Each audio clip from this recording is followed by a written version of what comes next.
दोस्तों आज हम कर्ण के बारे में 11 अनसुने रहस्य जानेंगे। दोस्तों कर्ण का नाम सुनते ही हमारे दिलो दिमाग में एक बात और आता है।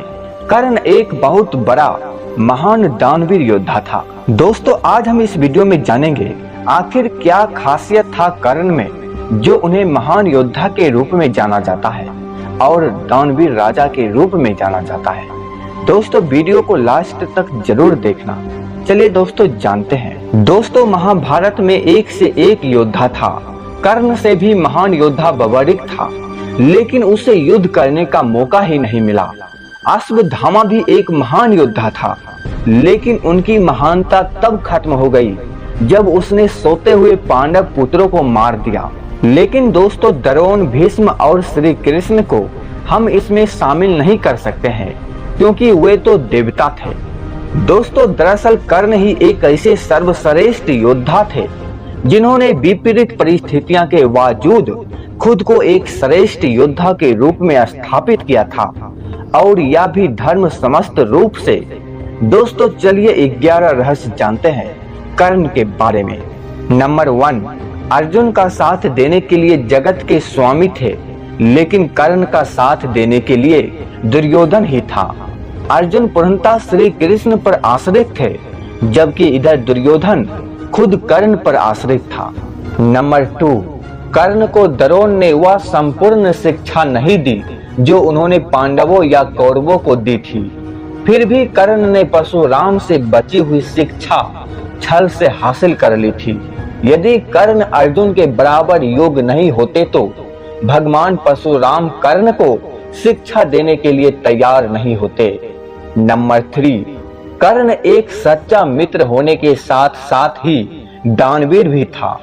स्वयं भगवान श्री कृष्ण इस बात की पुष्टि करते हैं कि कर्ण से बड़ा दानवीर कोई नहीं। कर्ण जब यह जान गया था कि मेरी माता कौन है और मेरे भाई कौन है, तब पर भी उसने मित्रता का धर्म निभाया। नंबर 4, श्री कृष्ण की योजना के तहत कर्ण के कवच और कुंडल को छल पूर्वक अर्जुन के पिता इंद्र द्वारा हथियार लेने के बावजूद कर्ण ने युद्ध को एक योद्धा की तरह लड़ा। दोस्तों आगे कर्ण के बारे में और खासियत जानते हैं। नंबर 5, कर्ण ने जरासंध को अकेले हराया था।